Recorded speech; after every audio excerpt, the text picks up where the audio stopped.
बाबा साहब डॉक्टर भीमराव अंबेडकर जी के परिनिर्वाण दिवस के अवसर पर महू में सामाजिक स्तर पर और देश विदेश से आए लोगों ने बाबा साहब डॉक्टर भीमराव अंबेडकर को श्रद्धा सुमन अर्पित किए। इसी अवसर पर बहुजन समाज पार्टी जौन स्तरीय श्रद्धांजलि सभा का उमड़ा जनसैलाब। महू मध्य प्रदेश संविधान निर्माता भारत रत्न बाबा साहब डॉक्टर भीमराव अंबेडकर जी के 69वें परिनिर्वाण दिवस के अवसर पर बहुजन समाज पार्टी के तत्वाधान में महू में एक विशाल जौन स्तरीय श्रद्धांजलि सभा का आयोजन किया गया। इस सभा में हजारों की संख्या में भाजपा कार्यकर्ता, समर्थक और बाबा साहब के अनुयायी एकत्रित हुए, जिन्होंने जय भीम के नारों के साथ डॉक्टर भीमराव अंबेडकर जी के आदर्शों को याद किया। पुष्पांजलि और नमन कार्यक्रम का शुभारंभ करते हुए सभी उपस्थित पदाधिकारियों, कार्यकर्ताओं और समर्थकों ने बाबा साहब डॉक्टर भीमराव अंबेडकर जी की प्रतिमा पर श्रद्धा सुमन अर्पित किए और उन्हें भावपूर्ण नमन किया। इस दौरान उनके अद्वितीय योगदान, विशेषकर समाज के कमजोर वर्गों के उत्थान के लिए किए गए संघर्ष को याद किया गया। वक्ताओं ने किया स्मरण। सभा को संबोधित करते हुए वक्ताओं ने कहा कि डॉक्टर अंबेडकर का व्यक्तित्व सिर्फ एक संविधान निर्माता तक सीमित नहीं था, बल्कि वह समता, न्याय और मानवाधिकार का प्रबल पक्षधर थे। वक्ताओं ने जोर देकर कहा कि बाबा साहब डॉक्टर भीमराव अंबेडकर ने अपना पूरा जीवन वंचित, शोषित और पीड़ित समाज के अधिकारों की लड़ाई लड़ने और उन्हें राष्ट्र की मुख्य धारा में लाने के लिए समर्पित कर दिया। उनके सिद्धांतों पर चलकर ही एक मजबूत, न्यायपूर्ण और समतावादी समाज का निर्माण संभव है। सामाजिक न्याय को मजबूत करने का संकल्प। इस अवसर पर बसपा उच्च पदाधिकारियों ने बाबा साहब के बताए आदर्शों पर चलने का संकल्प दोहराया। उन्होंने सामाजिक न्याय, शिक्षा, समान अवसर और भाईचारे को और अधिक मजबूत करने के लिए प्रतिबद्धता व्यक्त की। कार्यक्रम में उपस्थित बसपा समर्थकों का उत्साह देखते ही बन रहा था, जिन्होंने बड़ी संख्या में पहुंचकर बाबा साहब डॉक्टर भीमराव अंबेडकर को अपनी गहरी आस्था और सम्मान प्रकट किया। एकता का सशक्त संदेश। यह श्रद्धांजलि सभा सामाजिक चेतना और एकता का सशक्त संदेश देते हुए सफलतापूर्वक संपन्न हुई। कार्यकर्ताओं ने संकल्प लिया कि वे बाबा साहब डॉक्टर भीमराव अंबेडकर जी के मिशन को आगे बढ़ाते हुए समाज में परिवर्तन लाने का प्रयास जारी रखेंगे।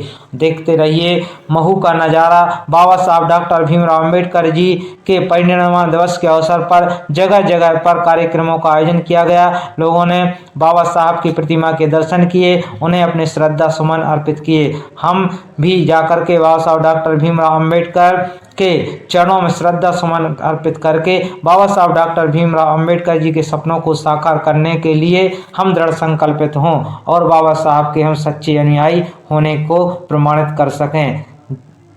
लोकतंत्र को मजबूत करने के लिए हमें बाबा साहब डॉक्टर भीमराव अंबेडकर के विचारों को अपनाना पड़ेगा और उनके विचारों को अपना करके जब हम आत्मसात करेंगे, तब हम वास्तव में एक मजबूत लोकतंत्र को स्थापित कर पाएंगे। यह सब बातें वहां पर की गई जहां पर डॉक्टर भीमराव अंबेडकर जी ने जन्म लिया था। उनके जन्म स्थान पर पहुंचकर जन समुदाय ने अपने अपने विचार व्यक्त किए और सामाजिक और राष्ट्रीय स्तर पर निर्माण करने का संकल्प लिया।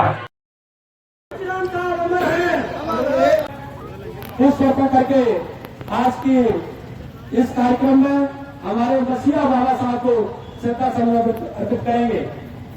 परंतु कि डॉक्टर बाबा साहब अमर है, अमर रहे, अमर रहे, अमर रहे, अमर रहे।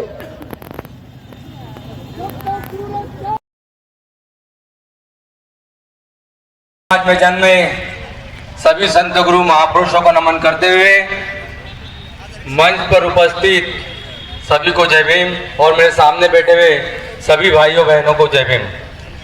साथियों, हम बुरहानपुर से, मैं जिला प्रभारी हूँ।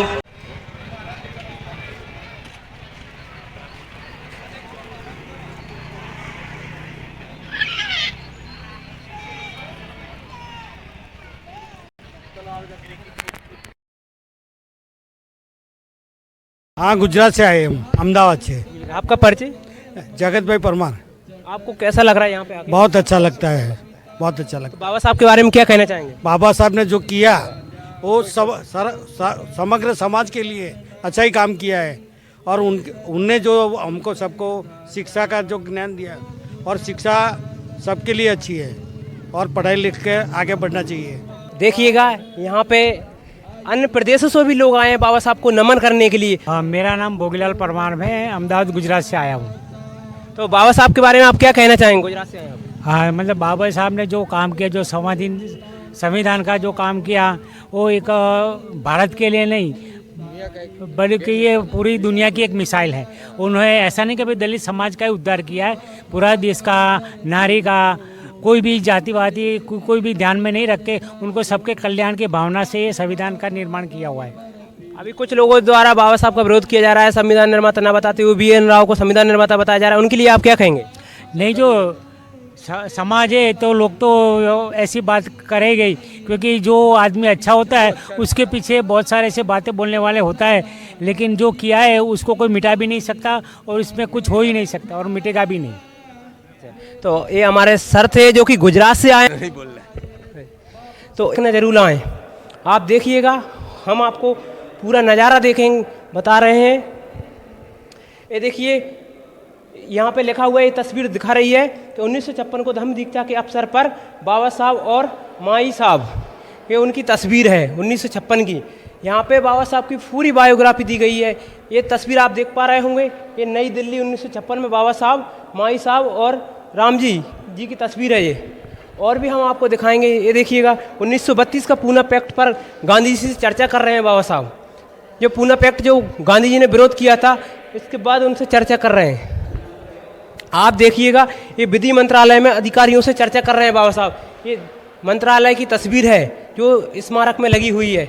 और भी हमारे देखिए भाई, हमारे बीच में ये भाई हैं, ये भी बाबा साहब के अनुयायी हैं और बाबा साहब के जो पटका डाले हुए हैं गले में, तो हम इनसे जानने का प्रयास करें, कहाँ से आए आप?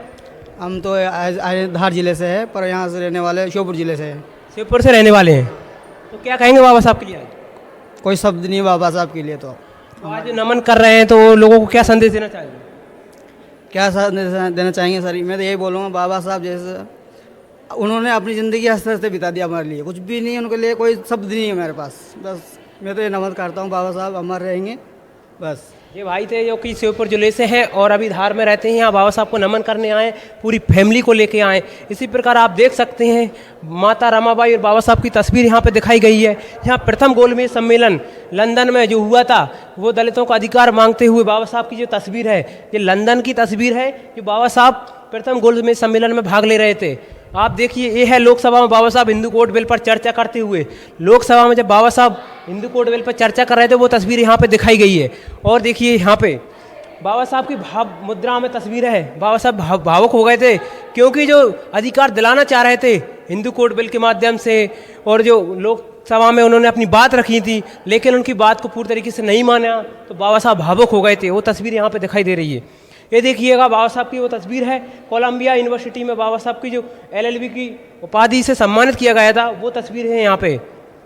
और भी हम आपको दिखाएंगे। ये देखिएगा, 1942 में बाबा साहब, आज जो वही जगह है, बाबा साहब का जन्म हुआ था, और उसी जगह पे बाबा साहब 1942 में कार्यकर्ताओं के साथ यहाँ तस्वीर दिखाई दे रही है। बाबा साहब 1942 में इंदौर आए थे और कार्यकर्ताओं के साथ मीटिंग ली थी, वो तस्वीर यहाँ पे दिखाई गई है। और भी आपको दिखाएंगे। ये तस्वीर देख पा रहे होंगे, इस पर लिखा हुआ है डॉक्टर बाबा साहब अम्बेडकर महाराष्ट्र एवं कर्नाटक के कार्यकर्ताओं के साथ। महाराष्ट्र के और कर्नाटक के जो कार्यकर्ता थे, उनके साथ बाबा साहब की ये फोटो यहाँ पे दिखाई गई है। और भी आप देखिएगा, चारों तरफ बाबा साहब की फोटो दिखाई गई है। बाबा साहब ने कहाँ कौन सा सम्मेलन किया, कहाँ किस कार्यकर्ता के साथ मिले। मंत्री के रूप में एक मुद्रा समाचार पत्र का वाचन, बाबा साहब जब मंत्री थे उस समय एक समाचार पत्र का वाचन कर रहे थे, वो तस्वीर यहाँ पे दिखाई गई है। और भी आइए, आप देखिए, यहाँ पे बहुत सारे भाई लोग आए हुए हैं जो बाबा साहब को नमन कर रहे हैं, और महिलाएं भी यहाँ काफ़ी संख्या में दिखाई दे रही हैं। ये वो तस्वीर है, मुंबई में बाबा साहब का स्वागत समारोह चल रहा था, वो तस्वीर यहाँ पे दिखाई गई है। और भी देखिए कि यहाँ पे बहुत सारे लोग अंदर भी यहाँ पे नमन कर रहे हैं। आपको चारों तरफ का हम बताएंगे। ये देखिएगा, ये वही तस्वीर है जहाँ से हमने शुरुआत की थी। अब हम आपको अंदर का नज़ारा बताएंगे, आइएगा। बाबा साहब के अंदर भी यहाँ पे स्टैचू रखी हुई है, और गौतम बुद्ध की भी रखी हुई है। यहाँ पे बाबा साहब को लोग नमन कर रहे हैं। यहाँ पर भी बाबा साहब के छायाचित्र दिखाए गए हैं। ये देखिए, भारत रत्न डॉक्टर बाबा साहब अम्बेडकर स्मारक महू, जिला इंदौर। ये भी महू की तस्वीर है। बाबा साहब का जन्म हुआ था, और उसी स्मारक की तस्वीर है यहाँ पे, जब बाबा साहब इंदौर में आए थे। और भी देखिएगा, यहाँ पे देख पा रहे होंगे कि देहू बुद्ध विहार में भगवान बुद्ध की मूर्ति की स्थापना, देहू बुद्ध विहार में भगवान बुद्ध की मूर्ति की स्थापना की थी बाबा साहब ने, वो वहाँ पे उसकी तस्वीर यहाँ दिखाई गई है। एक ये देखिएगा, ये बाबा साहब भाषण देते हुए यहाँ पे तस्वीर दिखाई दे रहे हैं। आप देखिए किस तरीके से जो लोग बाहर से आ रहे हैं, प्रदेश से, अन्य प्रदेशों से, विदेशों से भी लोग, और बाबा साहब को आज 6 दिसंबर परिनिर्वाण दिवस पर किस प्रकार नमन कर रहे हैं। देखिए हमारे भी माताएं बहनें बाबा साहब के चरणों में नमन कर रहे हैं, बाबा साहब के कारवा को याद कर रहे हैं। बाबा साहब ने जो किया था उसको आज वो याद कर रहे हैं, उनको याद आ रही है। अगर बाबा साहब कुछ समय और होते तो देश के लिए कितना कुछ कर जाते। देखिएगा यहाँ पे गौतम बुद्ध की भी दी है, और यहाँ पे देखिए भाई लोग भी हमारे बीच में हैं। ये देखिए सर खड़े हुए हैं। सर आप कहाँ से आए? भिंड से। क्या कहना चाहेंगे बाबा साहब के बारे में? मैंने बहुत अच्छा किया हमारे लिए। तो आप पहली बार आए क्या? ये 1-2 बार हो गया। 1-2 बार। तो लोगों को क्या संदेश देना चाहेंगे? बहुत अच्छा किया उन्होंने। तो लोगों को आना चाहिए यहाँ पे? क्यों नहीं आना चाहिए? ये भाई भिंड से आए हुए हैं, इन्होंने कहा है कि बाबा साहब को नमन करने के लिए यहाँ पर आना चाहिए। और भी देखिए यहाँ पे महिला शक्ति भी हमारे बीच में हैं और बाबा साहब को नमन कर रही हैं। यहाँ पे देखिए अन्य प्रदेशों से भी लोग आ रहे हैं, सर भी है हमारे बीच में, माताएं बहनें भी यहाँ पे बाबा साहब को नमन कर रही हैं 6 दिसंबर को। और देखिए इस तरीके, इधर देखिएगा आप, चारों तरफ बाबा साहब की तस्वीर छायाचित्र दिखाई दे रही है यहाँ पे, और मौजूद है सर भी। सर से जानने का प्रयास करेंगे। सर कहाँ से आए आप? मैं इंदौर से आया हूँ। तो क्या कहना चाहेंगे बाबा साहब के बारे में? बाबा साहब का आज 69वां महापरिनिर्वाण दिवस है। 6 दिसंबर 1956 को बाबा साहब का परिनिर्वाण हुआ था, और उसी के लिए हम लोग सभी यहाँ प्रबुद्ध जन, उपासक उपासिकाएँ यहाँ उनको श्रद्धांजलि अर्पित करने के लिए यहाँ उपस्थित हुए हैं। और देश विदेश से सभी जगह उनकी ये श्रद्धांजलि सभा आयोजित की जा रही है। और यहाँ अभी मऊ में एक वो बीएसपी का कार्यक्रम भी है, वहाँ आज वो भी श्रद्धांजलि सभा का कार्यक्रम है, जिसमें सभी दूर से लोग, कम से कम 18 जिलों के लोग आए हुए हैं हरी फाटक पे। आप जो देश के लोग हैं उनके लिए क्या संदेश देना चाहोगे? आप, पूरा देश बाबा साहब को नमन कर रहा है, आज नम आँखों से है, सबके अंदर भावुक भावना है ना उनकी इस तरीके से हो गई है, बाबा साहब को याद कर रहे हैं, वो दिन याद कर रहे हैं 6 दिसंबर 1956 से पहले के दिन थे, वो आज याद कर रहे हैं। तो उनके लिए क्या संदेश देना चाहोगे आप? मैं तो यही कहना चाहता हूँ कि जब तक हम लोग एकजुट होकर नहीं रहेंगे तब तक हम देश को बराबर चला नहीं पाएंगे, क्योंकि मनुवादी ताकतें इस देश को बर्बाद करने के ऊपर लगी हुई है। बाबा साहब को विरोध चल रहा है अभी ग्वालियर में, आप इंदौर से हैं, ग्वालियर में हाईकोर्ट में बाबा साहब की प्रतिमा को नहीं लगने दिया, तो उस पर आपके क्या विचार? वो लगेगी, आज नहीं लगने दिया। कुछ लोग होते हैं ऐसे जो खुरापाती करते हैं, लेकिन वो प्रतिमा वहाँ लगेगी।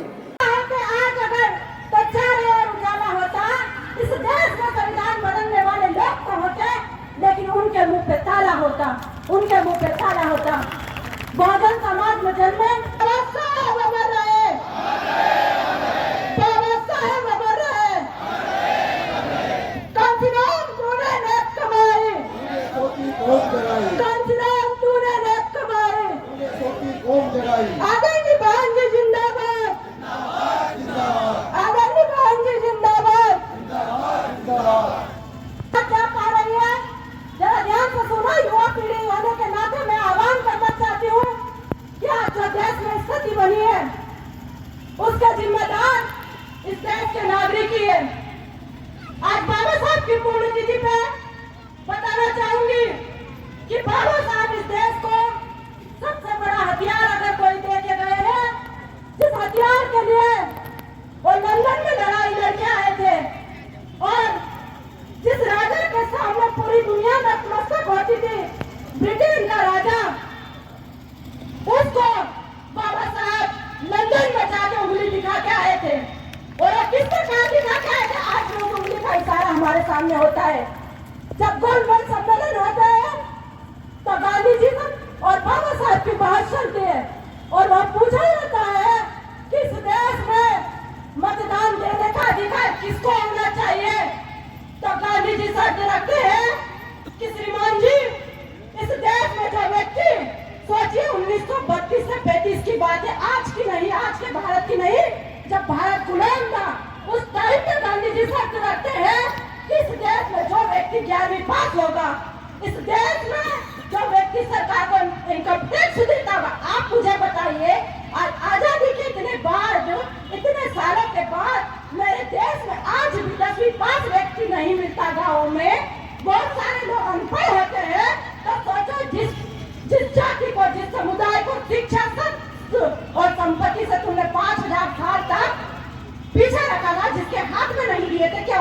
1932 से 35 तक के इतिहास में 11वीं पास 10वीं पास होगा? अरे चाहे वो पंडित हो, चाहे वो ठाकुर जी हो, चाहे वो पाटीदार हो, चाहे वो कुर्मी हो, चाहे वो बलाई हो, चाहे वो चमार हो, जो भी 11वीं पास होगा वही वोट डाल सकता है। गांधी जी के विचार थे। और जो व्यक्ति सरकार को इनकम टैक्स देगा, अब आप मुझे बताइए कि आज भी इस देश में कितने लोग सरकार को इनकम टैक्स नहीं देते गरीबी के कारण? गरीबी का स्तर इतना नीचा है तो क्या उस टाइम पे होगा? लेकिन बाबा साहब ने उस राजा को ललकारते हुए, उंगली दिखाते हुए कहा था कि नहीं, ऐसा नहीं हो सकता। और दुनिया के अखबारों की हेडिंग में बाबा साहब की उंगली आई थी और दुनिया ने ये बात छापी थी अखबारों में कि जिन राजाओं का सूर्यास्त नहीं होता, अम्बेडकर ने उनको उंगली दिखा दी। ऐसे महान अस्तित्व थे हमारे बाबा साहब। और बाबा साहब ने गांधी जी को भी कहा कि इस देश में एक मजदूर का भी इतना हक है जितना राष्ट्रपति का। इस देश में एक आम जनता के वोट की भी उतनी कीमत होगी जितनी एक देश के प्रधानमंत्री की होगी। और इसी कारण चाहे ब्राह्मण का बच्चा हो या चमार का बच्चा हो, चाहे ठाकुर का बच्चा हो या बलाई का बच्चा हो, सबके वोट की कीमत एक ही है।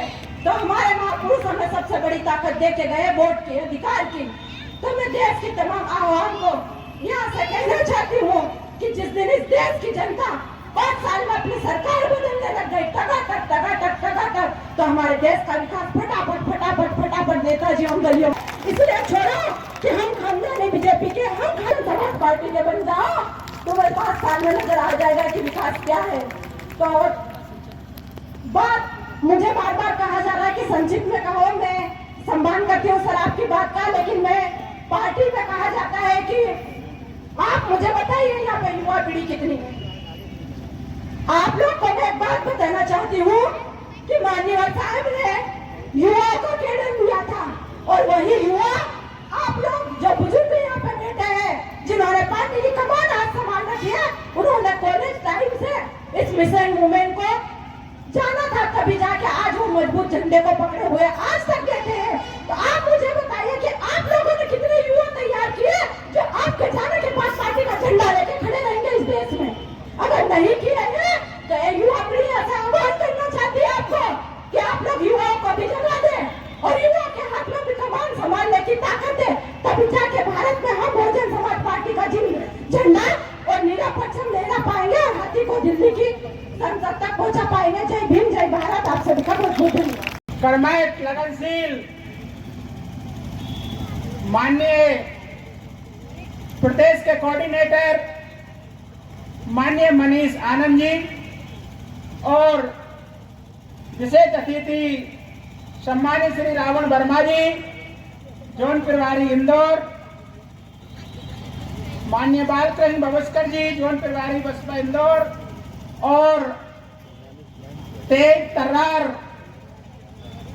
भोपाल के जोन प्रभारी सम्मानित श्री जियालाल अहरवार जी, विश्राम बोध जी, मुन्नालाल तेजी जी, इंजीनियर शंकर लाल जाटवा जी, जोन प्रभारी उज्जैन, और रामचंद्र अहरवार जी, जोन प्रभारी उज्जैन, और आरएस कमांडर जी।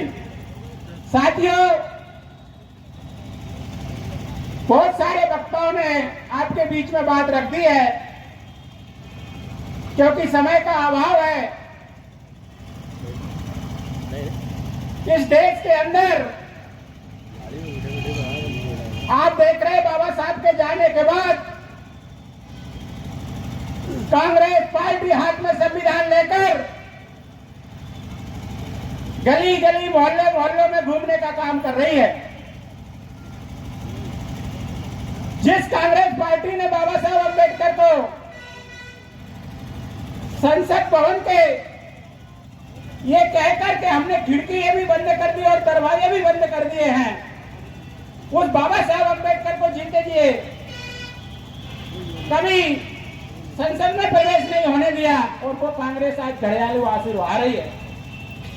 साथियों, और बीजेपी भी आप देख रहे होंगे, इस भारतीय जनता पार्टी के सरकार में आज वोट खरीदने का काम, महिलाओं को लाडली बहना के नाम पर जरा से कुछ पैसे देकर हमारे वोट को खरीदने का काम कर रहे हैं। हमारे लोगों के बीच में अंदर तक घर के किचन तक जाकर लोगों को हमारी बात बताने में हम बेनकाब होते जा रहे हैं। इसी यहाँ पर सभी लोग 3 जोन के कार्यक्रम और 18 जिलों के पदाधिकारी कार्यकर्ता जिम्मेदार कार्यकर्ता जड़ा है। सभी लोगों का मैं साधुवाद और आभार व्यक्त करता हूँ। साथियों, ये वो कार्यकर्ता कहीं से 25 है, कहीं से 50 है, कहीं से भोपाल जोन से एक रिपोर्ट बना दिया। तो जो एक कार्यकर्ता हमारा एक कार्यकर्ता नहीं 1,000 के बराबर है। इसलिए मैं कुछ कह देना चाहता हूं कि हम टूटे जरूर हैं, बिखर नहीं गए, घर अपना छोड़कर किसी के घर नहीं गए। ऐसा ना होगा बाबा का सपना पूरा, बाबा के शेर अभी जिंदा है, मर नहीं गए। इसी आशा और उम्मीद मैं आशा करता हूं, एक आखिरी बात कहकर एक जिंदगी के गम के समंदर में लोग डूब मत जाना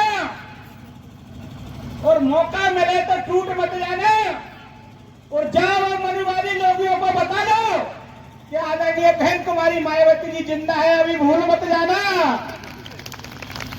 इसी आशा और उम्मीद से आदर जय भीम, जय भारत।